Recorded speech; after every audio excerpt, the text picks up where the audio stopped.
How did you make your appearance? And then we can talk about issue 2. Maybe we can give you a sneaky little insight to how our demos have been going. Yes. Yeah, totally. We need an update on issue 2 or issue number 2, as I was always obsessed with calling it issue number 1 till you said issue 1. so we've got, at the moment, we've got like 12 demos, and I don't have a lot of songwriting power. I can't write like 30 songs and whittle it down. So I write a song, or I write a riff or something, and it's like, okay, this is going to be quite good. So I've written 12, and we'll probably go in and do 12. I'd quite like to write another couple more, but all the demos are kind of there. We've got some scratch lyrics, and there's some, I really like it. I was really worried about what it was going to sound like with I'd only planned to sell issue 1 to my mum, and so when people started buying it and liking it, it was like, oh Jesus, what's issue 2 going to be like? So I was really worried over Christmas, but now it's quite cool, and we've definitely got some stuff that isn't featured on issue 1. Trying to bring more of the other people in as well, because I wrote issue 1 just on my own. So now I know who is in the band.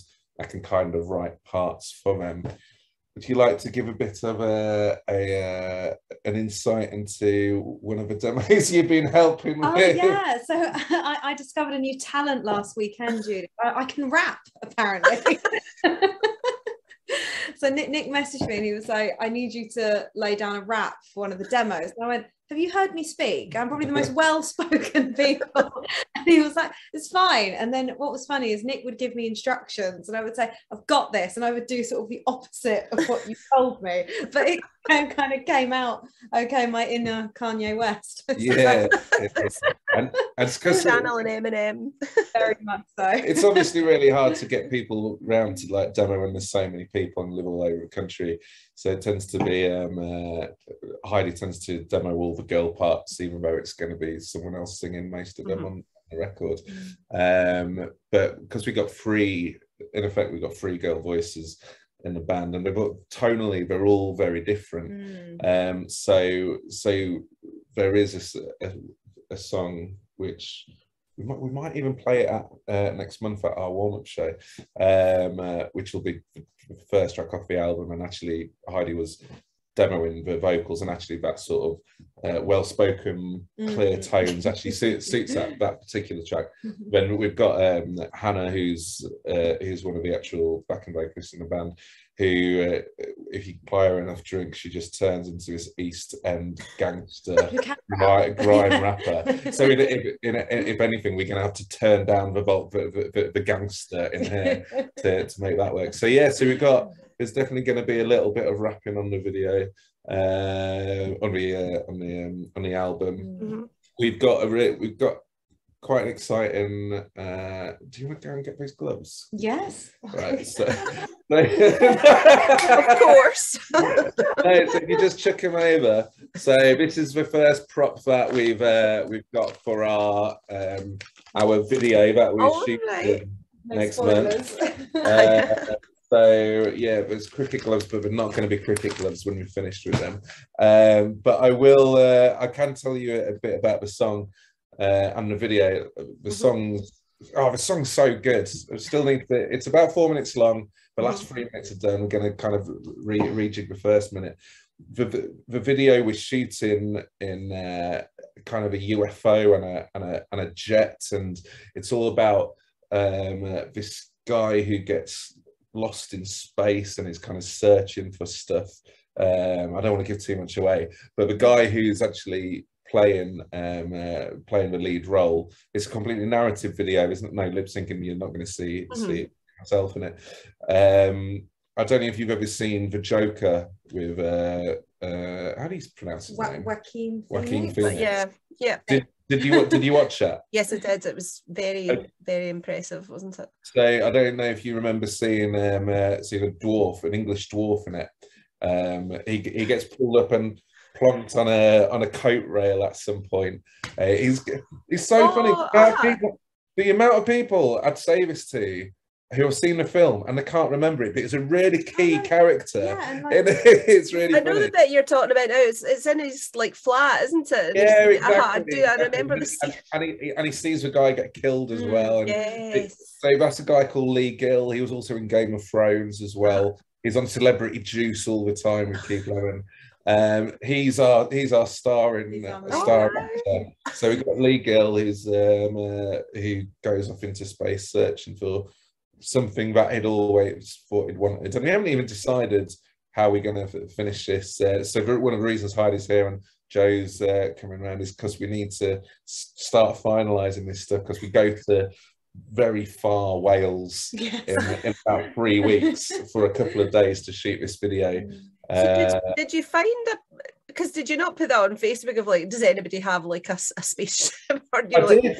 I can't imagine you got a lot of replies about that. But... No, so what we found is there's a campsite over in Wales which does like glamping, and they've got like a UFO camping thing, and we've got a private jet, and we've got like a big Airbus, converted Airbus, and we do all this stuff. So we've rented a couple of those as a location.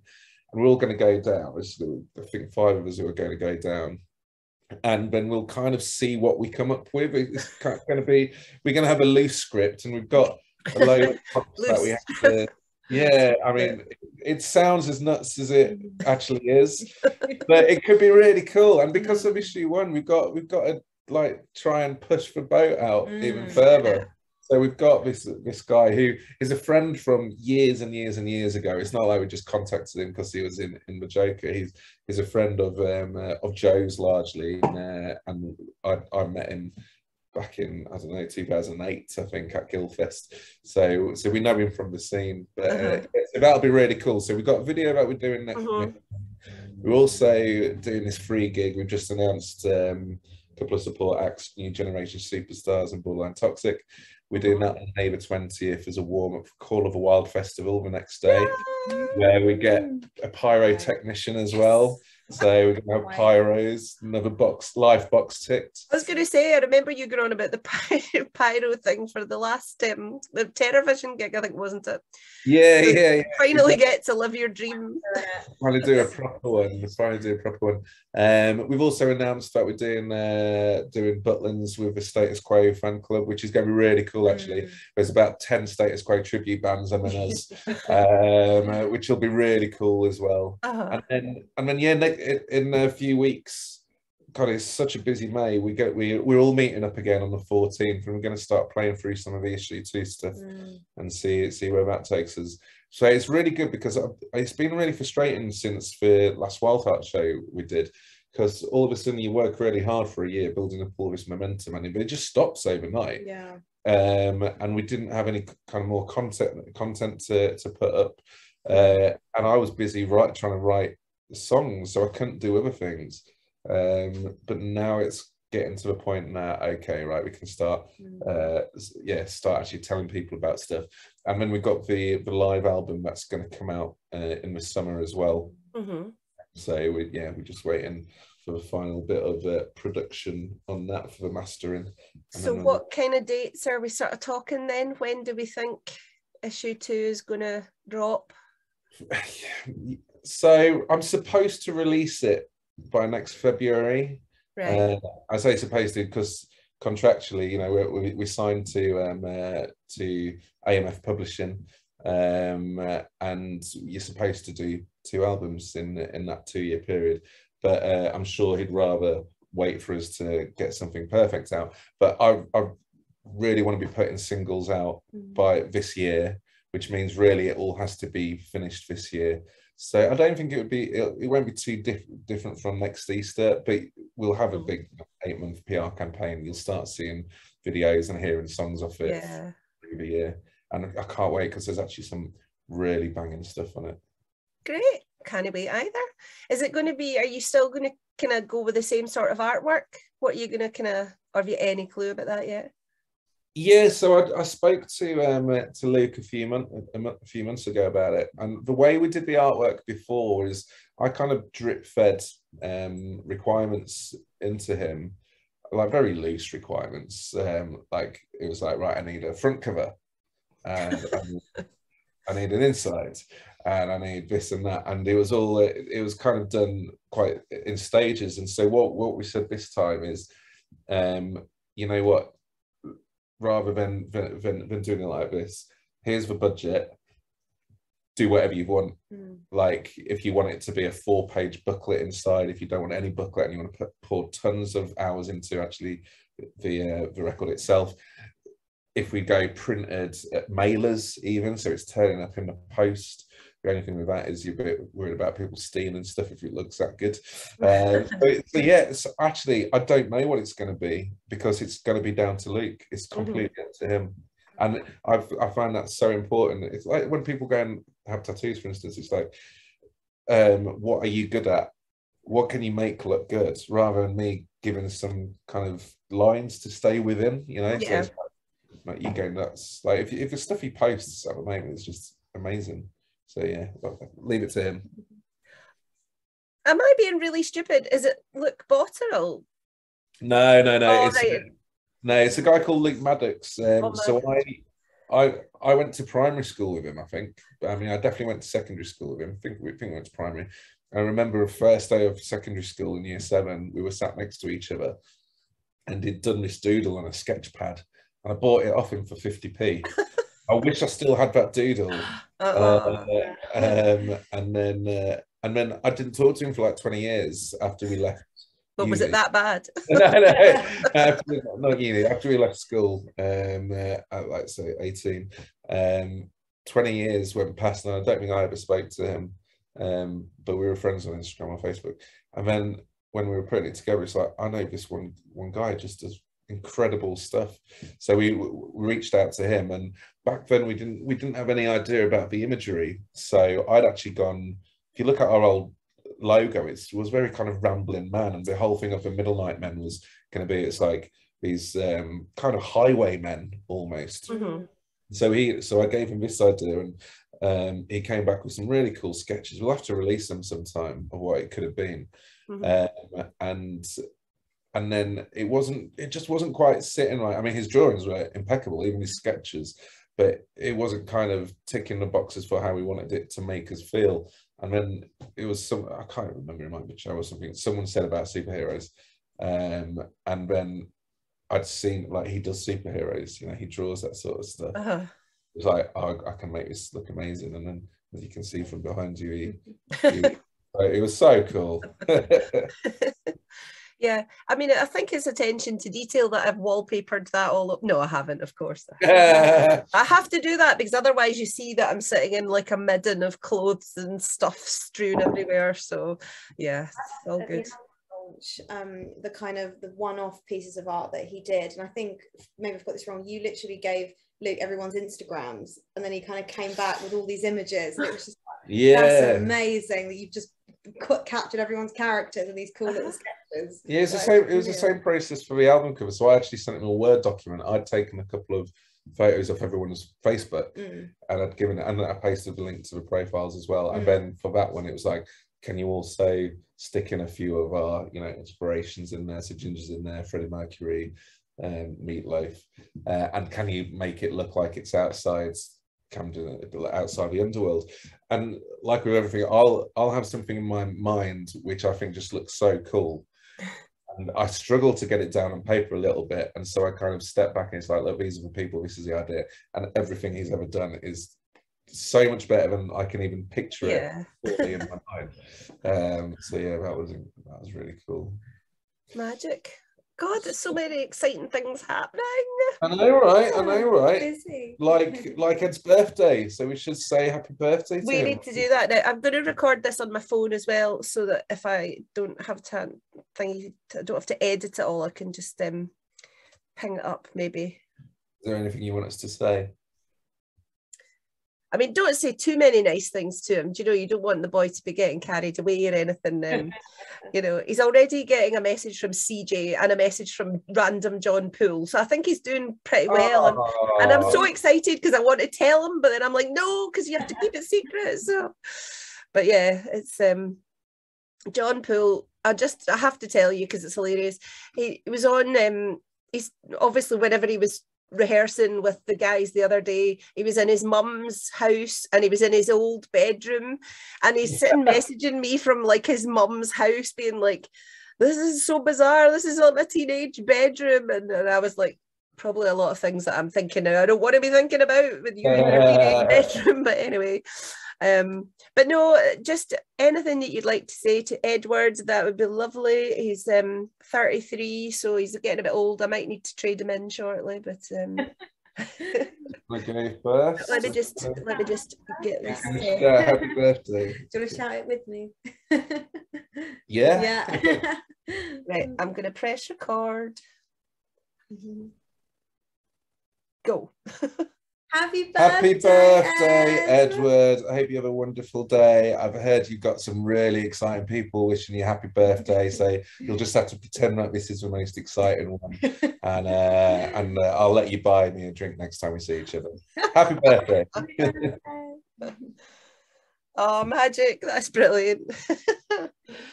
Right, well, thank you so much. That was grand. Very fun. Awesome. Nice way to spend an hour. Yes. And I'll see what I can do with it to make it sound splendid, and no worries, and then I'll let you know when I put the links and bits and bobs up and stuff. And you bought a new guitar, and I can't believe I forgot to ask you. It looks amazing. So nice. You haven't seen it yet? No, I've not seen it in person. Shall I get it? Go get it. I've actually got two. I've got two new guitars, but no, go get the special I'll get one. this one.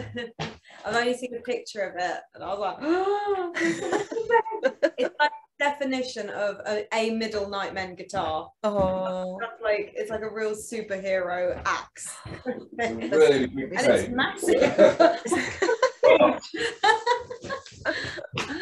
Oh my god! I'm too scared to play it. Oh my god, it's really cool. Wow. All right. So get off the coffee table or something. Oh. Oh. Shiny. So I ordered it. It's very dusty already, even in a case. I ordered it back about 2 months ago. It smells new as well. It's really, I've never smelled a guitar before. That's good. But they've done this series where this is like quite a traditional look for the Les Paul custom, where you get the white binding and the gold hardware and stuff. So that on a Les Paul has never been is nothing new. But they've done a new collection where they've brought the SG, the Explorer, the Firebird, the Flying V out, all with the same sort of trimmings. And I saw it. I can't remember when I saw it, but I knew I had to have it because it just looks like a superhero's guitar, right? I know, it's gorgeous. And I was talking to Chris Catalyst a couple of months ago. In fact, it was just before my birthday, and he was on tour with Ghost at the time, and they were playing with Volbeat. And I sent him this guitar, a picture of it. We were just nerding out, basically. I was like, I haven't seen anyone with it, so it's going to be so cool. He was like, oh, yeah, I went to tour with Volbeat, and the singer's got one. It's like, oh, come on, man. Like, and then sure enough, yeah, he's the only person who you actually really see play him. And so, yeah, but they're not making many of them. I spent ages trying to get it. Ordered it from Germany in the end. We got it from America and then sent it on to me. But it's so beautiful, but I'm so scared to put like belt buckle marks in the back of it. So it's only ever going to come out for Middlenight Men shows for sure. And then I'm just going to have to try and not be my normal self with. No, I'm only imagining how much pleasure you would have got peeling the film off the scratch plate, because that's almost better than the guitar itself, I find. I know, right? But get this, it didn't come with any. What? Well, mind you, it comes in a very plush case, so it's probably but it's got some film on, I think, on the Gibson headstock. I'm so scared I'm going to be doing this, and I'm going to just drop it. Hit the window. And I'm not getting sued. I can't be held responsible. Yes, beautiful, lovely. Oh, yeah. See, that's like fresh out the factory. Yeah. Well, I haven't got my winning guitar yet, but I'll give it a good sniff when I get it. What's the deal with that? Who is that guy? So they're a kind of punk band from Glasgow. They've been going for like 40 years. They're called Fire Exit. And I don't know, I think somebody was making all these guitars for them. So he's got like all these really amazing guitars. And every so often, which seems to be like weekly, he just like gives out 12 kind of tickets. You pay like a tenner to get a ticket. And of course, I was sitting totally bored and totally get out my head this week. I was just like, I'm just going to try it. You know, I won't win. And of course, I won it. And then my daughter's like, you've got another guitar. What are you doing? And I was like, I don't know. Is it a Fender Squier? Like, is it an expensive guitar? I have no idea. I honestly don't know. I mean, the colour is so amazing. And this is what I find is really bizarre. Like, you know, I'm a goth and I like black, but for some reason I wanted a yellow guitar. That's just what happened when I saw it. I was like, oh, I must have that. Same with me with basses, because I mean, it was down to Danny, because Danny like always played the yellow bass. So I wanted that, but then I went into a guitar shop in Denmark Street, and like your guitar, they had a Les Paul, which was exact that yellow. It's like the yellow you get on the Smiley Badgers, you know, it's real deep yellow, but it has black hardware as well. I think does yours have some black hardware on it as well? I can't even remember yet. I've not, because that picture was literally just the picture that he'd put on the thing, so I don't really. And that's why it looks like it's so cool, I think, because it's kind of that, it's happy goth. It is happy goth. It's fine. I can deal with colour in small doses like that. Well, thank you very much, guys, and I hope you have a lovely rest of your evening. And you? It's so nice. Have you got a nice garden to go and sit outside or anything? No, because I live in London. You don't have gardens. But that's nice. That's other people's gardens. Oh, that's right. But I sit in the clouds and watch that way. Awesome. All right then. Well, look forward to the next chat and look forward to the music, of course. Cool. And thank you for the birthday message. No worries. All right, bye. Bye. Oh, that awkward bit when you try to and leave then it's like, oh, bye. Bye now.